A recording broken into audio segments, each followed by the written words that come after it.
วัสดีครับท่านผู้ชมวันนี้จะแนะนำเรื่องของการจัดการขยะเปียกในครัวเรือนนะครับทุกบ้านมีขยะพวกเราสร้างขยะทุกวันนะตื่นเช้ามาเราต้องกินเราต้องอยู่ครับปัญหาขยะบ้านเราเนี่ยต้องร่วมด้วยช่วยกันนะครับไม่งั้นแก้ไขปัญหาไม่ได้ขยะเปียกในครัวเรือนเนี่ยมีปริมาณค่อนข้างเยอะแล้วก็สร้างปัญหาให้กับการจัดเก็บด้วยครับเพราะว่าถ้าเราไปใส่ถังที่เทศบาลอบตเขาจัดเตรียมไว้ให้เนี่ยมันสะสมนานๆมันก็เน่าเสียแล้วก็มีกลิ่นเหม็น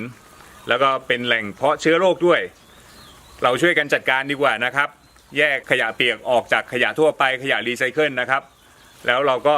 นำขยะเปียกมาจัดการเองวันนี้ผมพามาดูเลยครับว่าผมจัดการขยะเปียกในครัวเรือนยังไงนะครับ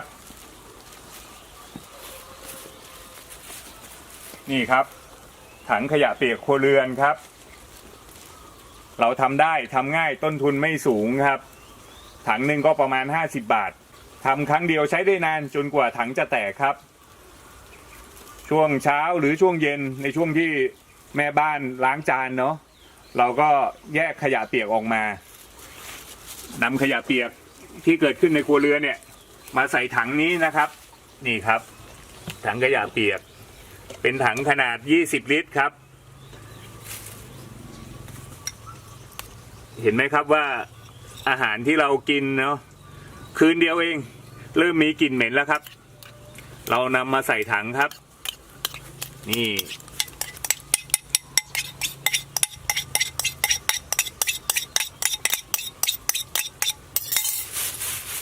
หนีออกไปก่อนเปลือกส้มครับใส่ลงไปเลย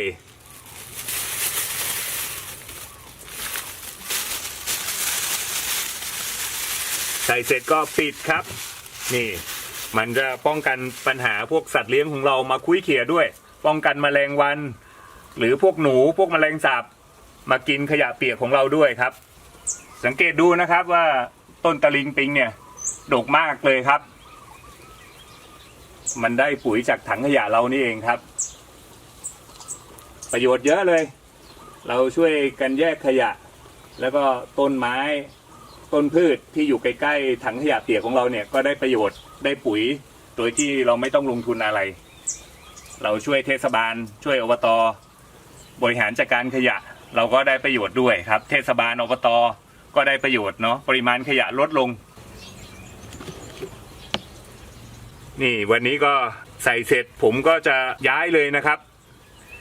ที่ผมบอกตอนต้นนะว่าทำครั้งเดียวใช้ได้นานใช้ได้ตลอดไปจนกว่าถังของเราจะพังจะแตกนะครับวันนี้ขยะมันเต็มเราก็จะต้องย้ายเพื่อไปฝังจุดใหม่เหมือนว่าสร้างโรงงานปุ๋ยจุดใหม่ไปเรื่อยๆนะครับมันเต็มปุ๊บเราก็ย้ายไปสร้างโรงงานปุ๋ยในจุดอื่นๆนะครับเท่ากับว่าจุดนี้เป็นโรงงานปุ๋ยให้กับต้นตะลิงปิงแล้วครับ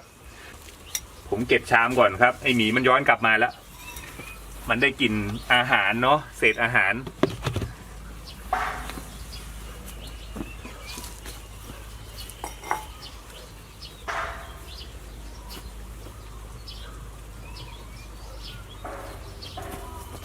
ก่อนย้ายเราก็ใส่น้ำหมักที่เราทำขึ้นนะครับของผมเป็นน้ำหมักเปลือกสับปะรด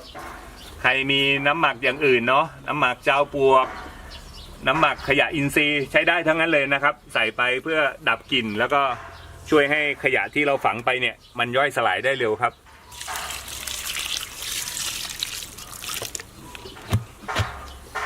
หนีออกมาก่อน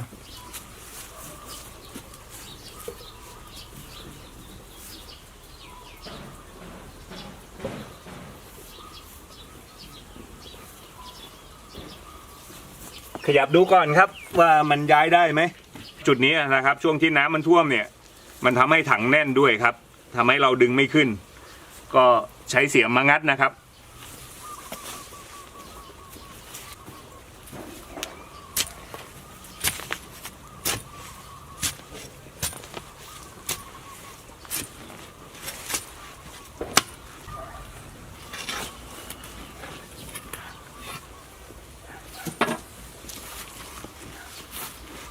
ขยับได้แล้วครับนี่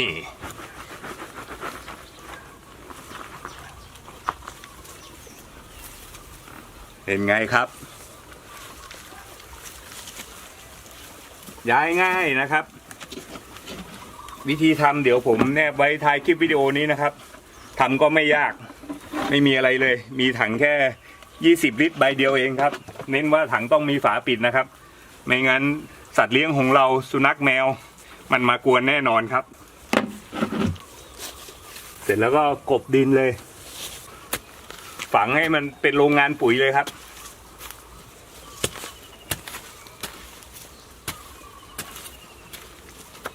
มีผักเสี้ยนงอกใกล้ๆด้วยครับเอาไปดองอร่อยมากๆเลยผักเสี้ยนครับนี่หลายต้นเลยครับ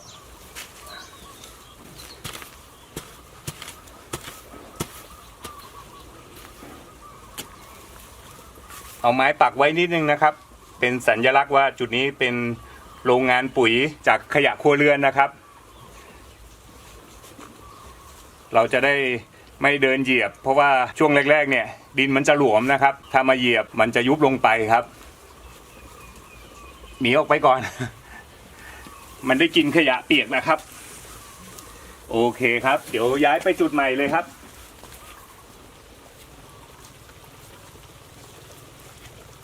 ผมจะย้ายถังขยะมาอยู่จุดใกล้ๆกันนะครับเพื่อที่จะสร้างโรงงานปุ๋ยหลังบ้านสร้างเยอะๆนะครับ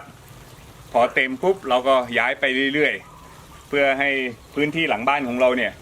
มีโรงงานปุ๋ยเยอะๆนะปลูกต้นไม้ปลูกพืชผักสวนครัวปลูกอะไรก็งามนะครับเอาจุดนี้เลยครับ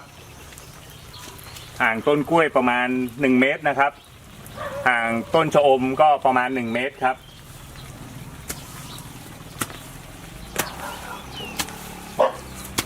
เอาจุดที่เราสะดวกเนาะเวลาที่แม่บ้านเราล้างจานหรือทำความสะอาดบ้านแล้วมีขยะเปียกเนี่ยเดินมาทิ้งสะดวกเดินมาทิ้งง่าย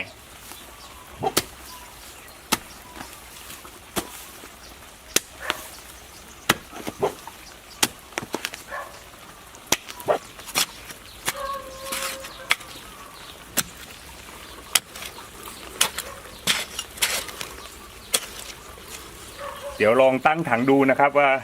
ระดับความลึกของหลุมที่เราขุดนี้พอหรือยังนะ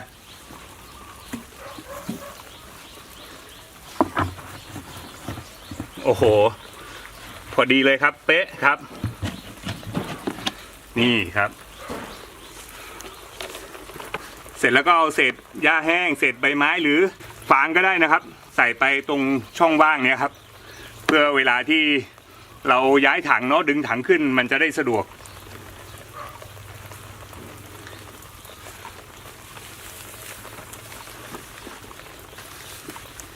เพราะไม่งั้นมันจะแน่นครับจะเห็นว่าตอนผมย้ายถังเมื่อสักครู่เนี่ยถังมันค่อนข้างแน่นเราก็ย้ายยากครับ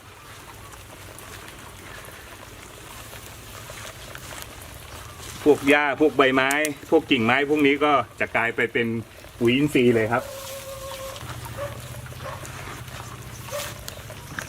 นำดินมากบเลยครับ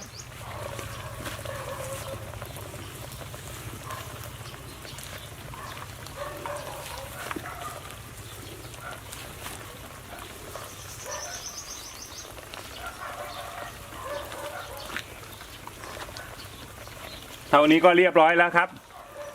ช่วงที่เรามีขยะเปียกเนาะเราก็นำมาใส่ได้เลยใส่แล้วก็ปิดฝาป้องกันสัตว์เลี้ยงของเรามาคุ้ยเขี่ยป้องกันแมลงวันแมลงสาบป้องกันหนูนะครับเข้ามาวางไข่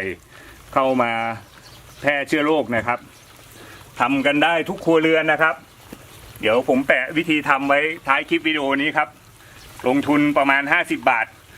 ได้โรงงานปุ๋ยเป็นโรงงานปุ๋ยที่มีประโยชน์มากๆนะครับต้นไม้ส่วนหลังบ้านผมงามมากๆเลยครับพวกดินที่เหลือเนี่ยเอากองไว้นะครับเวลาที่เราย้ายครั้งต่อไปเนี่ยเราจะได้เอาดินพวกนี้มากบหลุมอีกครั้งหนึ่งครับโอเคครับสำหรับวันนี้ก็พาผู้ชมมาดูการจัดการขยะเปียกในครัวเรือนเนาะแล้วก็ขอความร่วมมือทุกบ้านเนาะที่มีพื้นที่มีบริเวณก็ช่วยกันทำนะครับเราจะลดปัญหาขยะเปียกลดปัญหาขยะของบ้านเราได้เยอะเลยในวันนี้ก็เอาไว้เพียงเท่านี้ฝากผู้ชมทุกท่านช่วยกดติดตามกดไลค์กดแชร์ช่องในปอพอเพียงให้ด้วยขอบพระคุณมากครับสวัสดีครับ